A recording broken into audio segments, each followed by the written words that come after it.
ഇത്രയും കാലവും അഹങ്കാരവും ധാർഷ്ട്യവും തൻപ്രമാണിത്വവും ഒക്കെ മറ്റുള്ളവരോടും സ്വന്തം പാർട്ടിക്കാരോടും ജനങ്ങളോടും തന്റെ സഹജീവികളോടും ഒക്കെ കാണിച്ചുകൊണ്ടിരുന്ന ഒരു മുഖ്യമന്ത്രി ഇന്ന് വളരെ ശാന്ത സ്വരൂപനായി പത്രസമ്മേളനം നടത്തുന്നത് എന്റെ ശ്രദ്ധയിൽപ്പെട്ടു.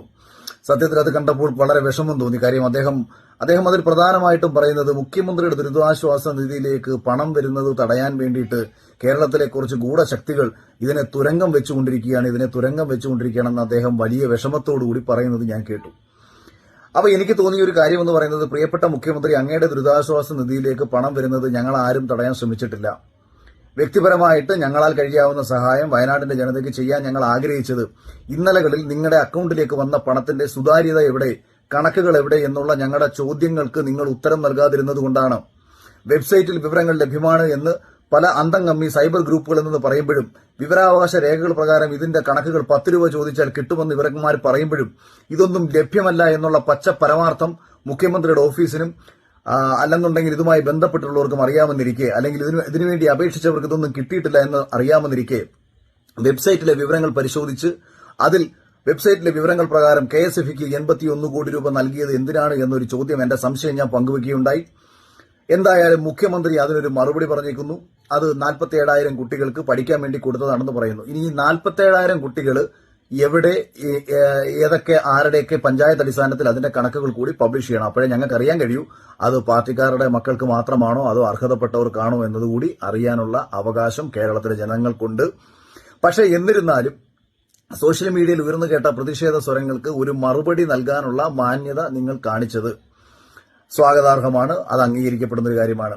ഏതൊരു ജനാധിപത്യ ഭരണ സംവിധാനത്തിലും ക്രിയാത്മകമായ ഒരു പ്രതിപക്ഷവും ആ പ്രതിപക്ഷത്തിന്റെ സ്വരങ്ങളെ കൃത്യമായിട്ട് മനസ്സിലാക്കിയിട്ട് മറുപടി നൽകിക്കൊണ്ട് തെറ്റുകൾ തിരുത്തി മുന്നോട്ട് പോകുന്ന ഒരു സർക്കാരുമാണ് ഏതൊരു ജനാധിപത്യത്തെയും കൂടുതൽ മഹത്തരമാക്കി മാറ്റുന്നത്. പ്രതിപക്ഷത്തിന്റെ ഭാഗത്തു നിന്ന് ഒരുപക്ഷെ ഇന്നലകളിൽ നിയമസഭയിൽ ഈ ചോദ്യങ്ങൾ ഉയരുകയും, ഇപ്പോൾ ഈ ലാപ്ടോപ്പിന്റെ തന്നെ കാര്യമെടുക്കാം, അതായത് കോവിഡ് ദുരിതാശ്വാസവുമായി ബന്ധപ്പെട്ടും പ്രളയ ദുരിതാശ്വാസവുമായി ബന്ധപ്പെട്ടും നിരവധി സംശയങ്ങൾ പത്രമാധ്യമങ്ങൾ വഴിയും ചാനൽ ചർച്ചകൾ വഴിയും ജനങ്ങളുടെയൊക്കെ മുന്നിലേക്ക് എത്തുകയുണ്ടായി. അപ്പോൾ ഈ സംശയങ്ങളെ ഏറ്റെടുത്തുകൊണ്ട് നിയമസഭയിൽ ഏതെങ്കിലും ഒരു MLA ഈ വെബ്സൈറ്റിൽ KSFക്ക് 81 കോടി രൂപ കൊടുത്തേക്കുന്നത് എന്തിനാണെന്ന് വ്യക്തമാക്കണം. അപ്പോൾ മുഖ്യമന്ത്രിക്കും അതുമായി ബന്ധപ്പെട്ട ഭരണാധികാരികൾക്കും എണീച്ചു നിന്ന് നിയമസഭയിൽ ഉത്തരം നൽകാൻ കഴിയും. ഇന്ന കാര്യങ്ങൾക്കാണ് അത് ചെലവഴിച്ചത് എന്നുള്ളത് വ്യക്തമാക്കാൻ കഴിയും.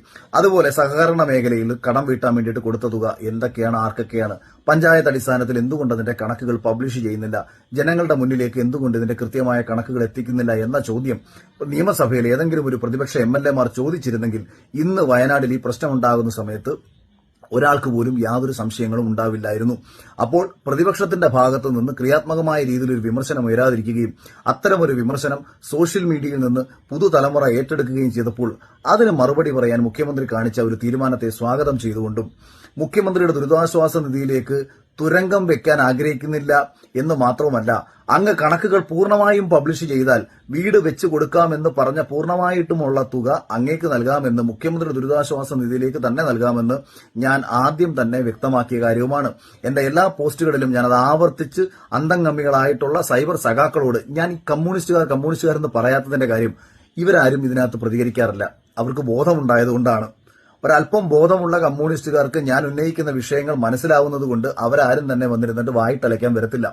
ബോധമില്ലാത്ത ചില കഴുതകൾ, അവരാണ് ഈ പാർട്ടിയെ നശിപ്പിക്കുന്നതെന്ന്, അതായത് പോരാളി ഷാജി ഗണത്തിൽപ്പെടുന്ന ആൾക്കാരാണ് ഈ പാർട്ടിയെ നശിപ്പിക്കുന്നതെന്ന് പാർട്ടിയുടെ തന്നെ മുതിർന്ന നേതാക്കന്മാർ ഇതിനു മുമ്പ് പറഞ്ഞപ്പോൾ ഇവന്മാർ എന്നെ വന്ന് ചൊറിഞ്ഞതുകൊണ്ടാണ് ഞാൻ ഇവരെയാണ് ഈ അന്തംഗമ്മികൾ എന്ന് വിളിക്കുന്നത്. ദയവ് ചെയ്ത് ഈ പാർട്ടിക്ക് വേണ്ടി കഷ്ടപ്പെടുന്ന, ഈ പാർട്ടിക്ക് വേണ്ടി പ്രവർത്തിക്കുന്ന, ജനങ്ങൾക്കിടയിൽ പ്രവർത്തിക്കുന്ന സഖാക്കന്മാരെന്നുള്ള വാക്കിന് അർത്ഥം നൽകുന്ന സഖാക്കന്മാരെ ഒന്നുമല്ല. അത് ഞാൻ എപ്പോഴും ഇടയ്ക്കിടയ്ക്ക് ഞാൻ ആവർത്തിച്ച് പറയാറുണ്ട്. അതുകൊണ്ട് ഈ മരക്കഴുതകളായ അന്തംഗമ്മികളോട് ഞാൻ വീണ്ടും പറയുന്നു, നീയൊക്കെയാണ് ഈ പാർട്ടിയെ മുച്ചൂട് മുടിക്കുന്നത്. നീയൊക്കെ ഒന്നുകിൽ കാര്യങ്ങൾ മനസ്സിലാക്കി പ്രതികരിക്കണം, അല്ലെന്നുണ്ടെങ്കിൽ എതിർക്കുന്നവന്റെ സ്വരങ്ങളെ കൃത്യമാക്കി മനസ്സിലാക്കിക്കൊണ്ട് അത് ക്രിയാത്മകമാണെന്നുണ്ടെങ്കിൽ ആ ചോദ്യങ്ങൾ നിങ്ങൾ തന്നെ ചോദിച്ച് ഉത്തരം നൽകണം. ഇപ്പൊ ഞാൻ ചോദിച്ച ചോദ്യം നിങ്ങളുടെ പാർട്ടി തന്നെ മുഖ്യമന്ത്രിയുടെ ഓഫീസിനോട് ചോദിച്ചിട്ട് കണക്കുകൾ പുറത്തുവിടാൻ പറഞ്ഞാൽ നല്ല കാര്യമാണല്ലോ. ജനത്തിന്റെ മുന്നിലേക്ക് കണക്കുകൾ എത്തുമല്ലോ, സംശയങ്ങൾ മാറുമല്ലോ. അപ്പൊ ജനങ്ങളെ സംശയത്തിലാക്കിക്കൊണ്ട് വിശ്വാസത നഷ്ടപ്പെടുത്തിക്കൊണ്ട് മുന്നോട്ട് പോകാതെ ജനങ്ങളുടെ വിശ്വാസം കൂടുതൽ പിടിച്ചുപറ്റി മുന്നോട്ട് പോകാനാണ് സർക്കാർ ശ്രമിക്കേണ്ടത്. എന്തായാലും മറ്റൊരു കാര്യം കൂടി മുഖ്യമന്ത്രി ഇന്നത്തെ പത്രസമ്മേളനത്തിൽ പറഞ്ഞു.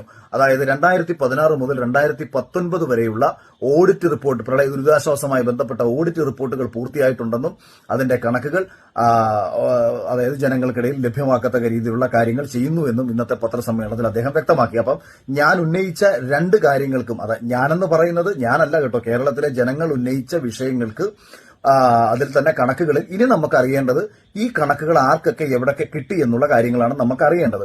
എന്തായാലും അതിന് ഞാൻ മുമ്പ് പറഞ്ഞിരുന്നു, 6 മാസത്തിനുള്ളിൽ നിങ്ങൾ പബ്ലിഷ് ചെയ്താൽ മതി മുഖ്യമന്ത്രിയുടെ ദുരിതാശ്വാസ നിധിയിലേക്ക് പണം നൽകാൻ ഞാനും തയ്യാറാണ് എന്ന് തന്നെയാണ് ഞാൻ എഴുതിയിരുന്നത്. ആ വാക്കിനോട് നീതി പുലർത്തുക എന്ന ഉദ്ദേശത്തോടു കൂടി 1 ലക്ഷം രൂപ മുഖ്യമന്ത്രിയുടെ ദുരിതാശ്വാസ നിധിയിലേക്ക് തൽക്കാലം നൽകുന്നു. മറ്റു കാര്യങ്ങൾ, വീട് വെച്ചു കൊടുക്കാവുന്ന കാര്യങ്ങൾ അല്ലാതെ തന്നെ നേരിട്ട് ചെയ്യാനും ഞങ്ങൾ തയ്യാറാണ്. ഇനി രണ്ടാമത്തെ കാര്യം എന്ന് പറയുന്നത്, ഈ നൽകുന്ന തുക, അതായത് ഞാൻ ഉൾപ്പെടുന്ന ഒരു വലിയ സമൂഹം വയനാടിന് വേണ്ടി നൽകുന്ന തുക സുതാര്യമായിരിക്കണം. ഇനി ഇത് സുതാര്യമാകാത്ത രീതിയിൽ നിങ്ങൾ വിനിയോഗിച്ചു കഴിഞ്ഞാൽ വരാൻ പോകുന്ന തെരഞ്ഞെടുപ്പിൽ നിങ്ങൾക്ക് തിരിച്ചടിയാവാൻ പോകുന്ന പ്രതിപക്ഷത്തിന്റെ ഏറ്റവും വലിയ ആയുധം ഞാൻ ഉൾപ്പെടുന്ന ഇടതുപക്ഷ വിരുദ്ധരെല്ലാവരും തന്നെ, ഞാനൊരു ഇടതുപക്ഷ വിരുദ്ധനാണെന്നുള്ള കാര്യത്തിൽ നിങ്ങൾക്ക് യാതൊരു സംശയവും വേണ്ട. ലോകം മുഴുവൻ നശിപ്പിച്ച ഒരു ആശയമായതുകൊണ്ട് തന്നെ എനിക്ക് ഒരിക്കലും ഒരു കമ്മ്യൂണിസ്റ്റ് ആശയത്തെ പിന്തുണയ്ക്കാനോ കമ്മ്യൂണിസ്റ്റ് ആശയത്തെ സപ്പോർട്ട് ചെയ്യാനോ എനിക്ക് കഴിയില്ല.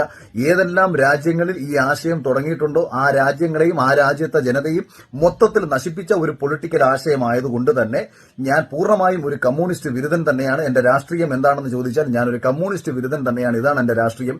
അല്ലാതെ നിങ്ങൾ എന്നെ ഉദ്ദേശിക്കുന്നത് എന്നെ കൊണ്ട് BJPയിലും കെട്ടാൻ പറ്റില്ല, എന്നെ കൊണ്ട് കോൺഗ്രസിലും കെട്ടാൻ പറ്റില്ല.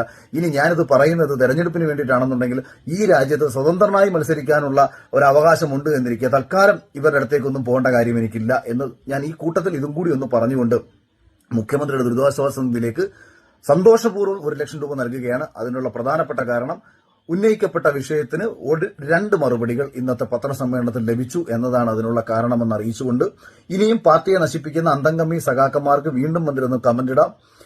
നിങ്ങളുടെ കമന്റുകളൊക്കെ തന്നെ പാർട്ടിക്ക് ഭാവിയിൽ വിലയേറിയ വോട്ടായി മാറുമെന്ന് വളരെ സന്തോഷപൂർവ്വം പറഞ്ഞുകൊണ്ട് അവസാനിപ്പിക്കുകയാണ്. ഒരു കാര്യം കൂടെ കൂട്ടത്തിൽ ഞാൻ ഒന്ന് കൂട്ടിച്ചേർത്ത് കൊള്ളട്ടെ. ബിഗ് ബോസിൽ എനിക്ക് ഒരുപാട് എതിർപ്പുകൾ നേരിടേണ്ടി വന്നിട്ടുണ്ട്. എന്റെ നേരെ ഒരുപാട് ചോദ്യങ്ങൾ വന്നിട്ടുണ്ട്. ഞാൻ ഈ ചോദ്യങ്ങൾക്കെല്ലാം വളരെ കൃത്യമായ മറുപടി കൊടുത്തതുകൊണ്ടാണ് ഇത് കണ്ടുകൊണ്ടിരുന്ന ജനത എന്നെ ഇഷ്ടപ്പെട്ടതും എനിക്ക് വോട്ട് ചെയ്തതും. അത് കണക്ക് മുഖ്യമന്ത്രിക്കെതിരെ നിരവധി ചോദ്യങ്ങൾ ഉയർന്നു വരും. ഈ ചോദ്യങ്ങൾക്ക് വളരെ കൃത്യമായി മറുപടി കൊടുക്കാൻ